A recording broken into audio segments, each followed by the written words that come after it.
Hey everybody, Max here, and today we're going to be taking a look at Daredevil from the recently released Daredevil Born Again series. This is a figure I've really been looking forward to because I missed out on the original Netflix Daredevil figure, which looked really cool. I quite like that costume. I much prefer this one that has more reds in it, and so I definitely like the design, and the sculpt is really good. This figure has some terrible limitations that I just can't stomach, for want of a better term. I'm really disappointed. And I know I probably shouldn't have gotten any of my hopes up because it's a Hasbro MCU figure. But I thought maybe based on the renders that some of the limitations that the Deadpool and Wolverine figure had would have been improved. And instead it's not. It's the same old, same old. So we'll dive into the figure, we'll dive into the accessories and everything. I did get this guy from Target. I just happened to wake up this morning, October 5th, and around 3 o'clock in the morning, and like right after I woke up, Paternia dropped something through a message through Instagram about Target having a sale. Not only were they having a sale, like you spend 40, you get 10 off, 75, you get 20, that this guy was dropping today. So, well, I ordered two and went and picked it up. And, hey, here we are. So I think that's really cool. Better than waiting until November for Amazon or Hasbro Pulse. Maybe they'll kick it out sooner. Who knows? But anyway, if you aren't aware of that, hey, if you're not signed up for Paternia, you don't have Instagram, dude, he is fantastic for giving you the lowdown on stuff. I can't tell you. The reason I have Breaker from the G.I. Joe Classified through Target is because of him. I'm assuming it's a him. Maybe it's a her. I don't know. If you know, let me know. So anyway, we're here to talk about Daredevil. We'll dive into I'm going to leave the package there. Let's just dive into the accessories because there's practically none. As we've known, right? This is no surprise. He comes with the two billy clubs, which are actually quite well, they're thick and they're well sculpted and some decent paint. So red plastic with some silver paint on the top and the bottom. Doesn't really cover the bottom, so it's a little lacking there. The big gripe that I have is it is just too flexible, in my opinion. It's almost gummy, and while it maintains its shape, and they were straight in the package, no heating them up or anything like that. That's a little bit disappointing. I was expecting to be a little more rigid than they are, and I'm guessing it's because 4+, which, come on guys, you know good and well that no 4-year-old is going to be playing with this. So it's adult collectors that are buying these things. I can't see anybody giving this figure to a 4-year-old. So, but I get it. There's rules, and they have to.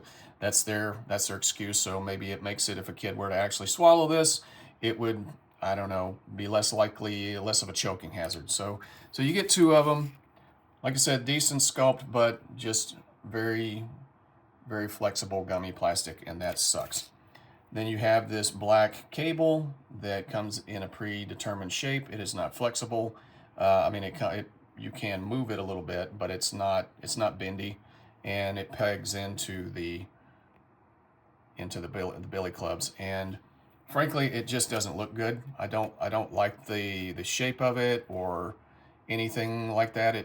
I've always liked the billy club to have a grappling hook on one end. I've never, Joe Quesada, he kind of started this whole throwing the other billy club, connecting them with cable and throwing it, and he's using that to wrap around things as opposed to a grappling hook, which makes no sense to me, and I've never liked it. I've always liked Daredevil to have a grappling hook. So, and even in the Netflix show, I think he used a grappling hook. So I don't know why this. So, and I don't really like just how it's shaped, and so anyway, but I knew that going in, right? I mean, the renders showed everything that it came with. So he has two gripping hands, which are right here that he has on him right now, and then he has this one fist, which is also a disappointment because he's a fighter, a very naturally gifted, one of the best martial artists fighters in the Marvel universe, and he has one fist, which is his right hand. And then he has a left-handed, open, clawing, gesturing kind of hand. Now, the sculpt is decent, and the paint seems decent. Black plastic with some red paint, but that's a bummer. Again, we're not surprised by that because, well, we've seen the renders for months now. But diving into the figure, basically from the waist up, the figure is really solid, and from the waist down, the figure really sucks. So he has, and this is great because on Classified, I really have gotten sick of the dumbbell joint. This one has a disc hinge and the floating neck, which is great. I honestly couldn't tell from the render or in the box until I got it out. I thought this was going to be completely one piece. The neck was going to be fused. So there's that. I'm glad for that. And he gets really good range of motion. He can look up that far, and then he can look down really far. And the sculpt on the helmet mask is really good. I definitely see Charlie Cox. Maybe a little too much stubble. In the show, he wears a lot of stubble. I don't know why that is. Maybe it's just to make him look tougher, less of a kind of a boyish face, I guess. Kind of butch him up some, I guess. I don't know. But I think they did fairly well. One thing I do think that the MCU figures get is the texture of the costuming done. I think they do that very well. Like the Wolverine and Deadpool and Wolverine costume, they got that. They did that fairly well. And so they definitely recreate the look of this Daredevil costume, which is fantastic, as I said earlier.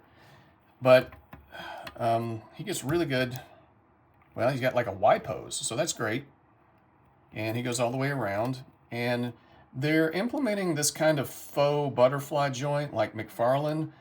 It's done better than McFarlane, so good job there, Hasbro.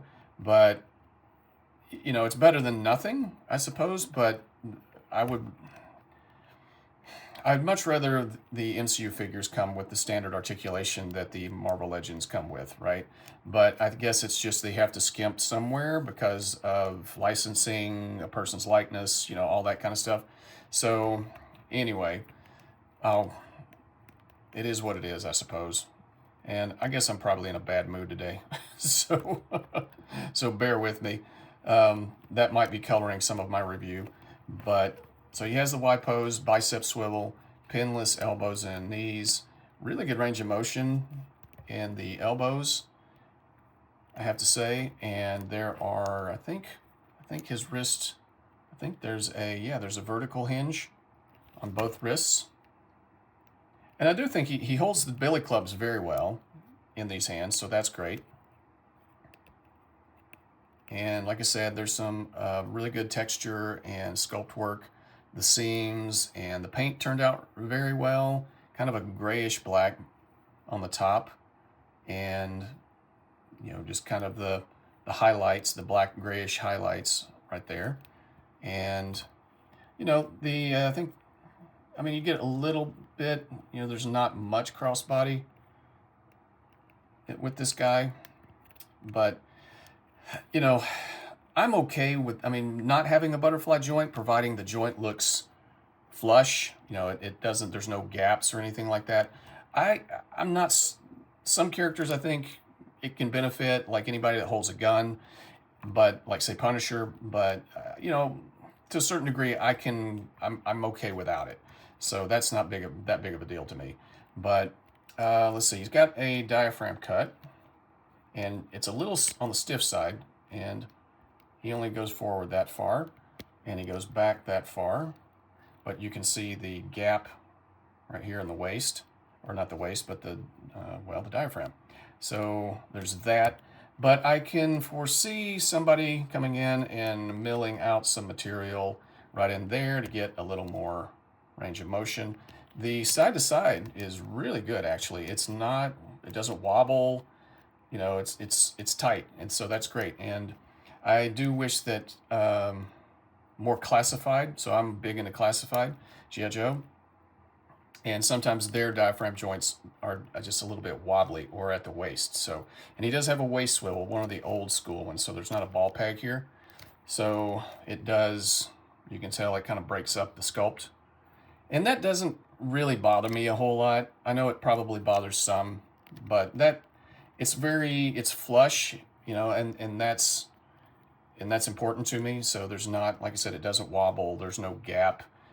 You know, here you can't see air between the top of his waist and the bottom of his belt.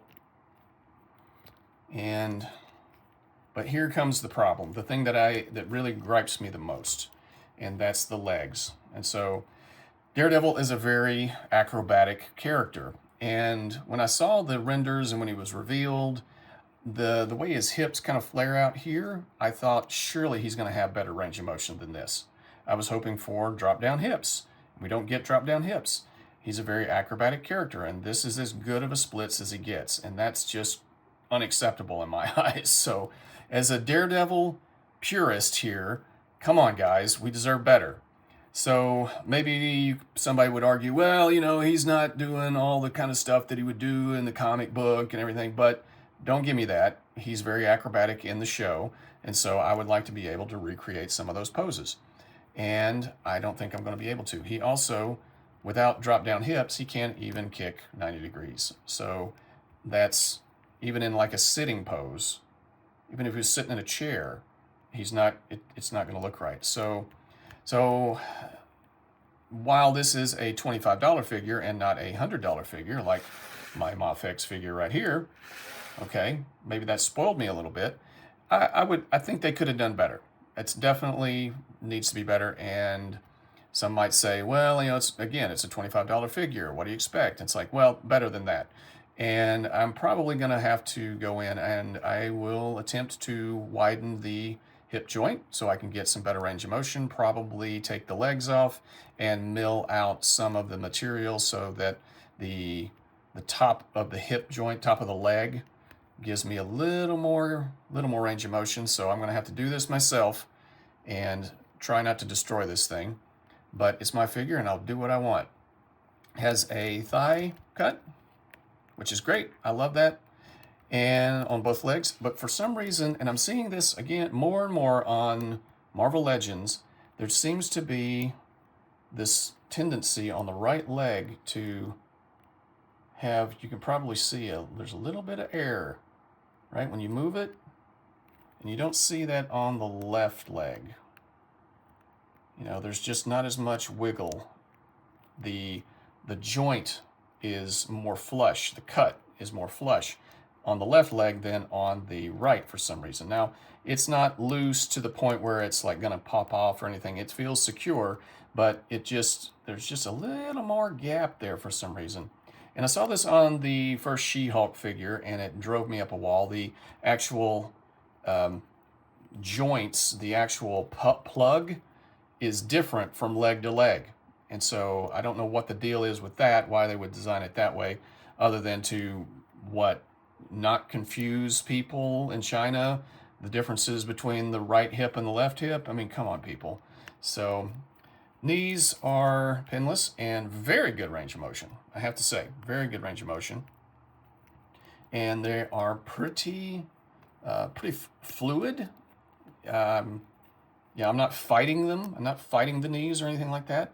And I had hoped that they would give us a boot cut like the Gamerverse Black Suit Spider-Man, the symbiote Spider-Man. I was surprised we get a boot cut with that, or a shin cut, shin swivel, whatever you want to call it, with that figure. And I have to say that even though that figure doesn't come with drop-down hips or butterfly joints, it shows me just how much that one piece of articulation means to me. I definitely, when a figure doesn't have it for some reason, it just seems like something's missing, and it definitely makes posing a lot harder. So there's some poses that I want to get this guy into that would make it easier if there was a boot cut, and there isn't. And so that is I'm going to ding it for that.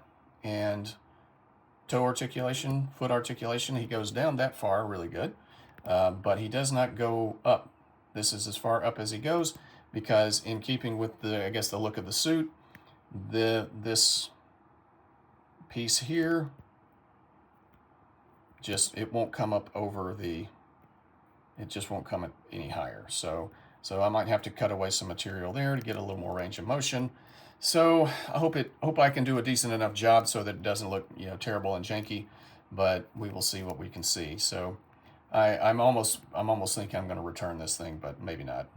So, and then we have ankle rocker right there. So that is this new Daredevil Born Again Daredevil figure. Some pros and cons. The package is pretty good. I love that artwork on the side. I love street level heroes. They're just awesome. And if you are interested, I have these flanking hardcovers. If you're interested in getting into the comics, Daredevil by Frank Miller. This is the volume 1, and this is the companion. So you'll find the actual Born Again storyline in this collection, along with Man Without Fear. Just some of the best. Born Again is one of the best comic stories ever. And then Man Without Fear is also just, it's like the definitive origin of Matt Murdock as Daredevil. It's just fantastic. We're going to get an MCU, well, we're going to get a Marvel Legends Daredevil figure from that particular storyline. Before he has a costume, he's just in a tracksuit. I may pick that up at some point. It's going for like $30, I think, in some places, maybe $25. But, I just feel like we're going backwards with, Hasbro is going backwards with Marvel Legends. It seems like we're getting some gummy joints, we're getting less accessories, we're getting a price increase, and you can come up with all kinds of reasons why that is, but it still feels like we're going backwards. And I feel like the window is closing on me getting Marvel Legends going forward. So that's okay. There's plenty of other things that to take my attention. It does disappoint me because I do love a lot of characters from Marvel. I grew up reading their comics and everything. So anyway, like I said, the excuse me, the Mafex figure probably spoiled me a little bit, but I am trying to be realistic. I don't expect much other than just a boot swivel. I think that would have made this a lot better figure. So I'm going to give this guy, honestly, I think I'm going to give him a warp factor of 6. And I thought maybe 7, but I thought that might be a little too generous because it's just, I don't know. I wanted something a little easier. I don't want to have to go in and have to modify it too much. I shouldn't have to spend my money and then modify a figure that I just bought. It should do kind of a little more than what we're getting. So that's just my opinion. You may have a difference of opinion. You are entitled to that. It's your money. Spend it as you will. Like I said, warp factor of 6. Let me know what you think in the comments section, guys. I'm trying to get to 500 subscribers here by the end of the year, and if you haven't subscribed yet, that would be great. I'd really appreciate it. And kind of continues to help motivate me to churn out the content for you guys. I hope you enjoy it. Again, let me know what you think. Sound off in the comments. Continue to be awesome, and I'll talk at you next time.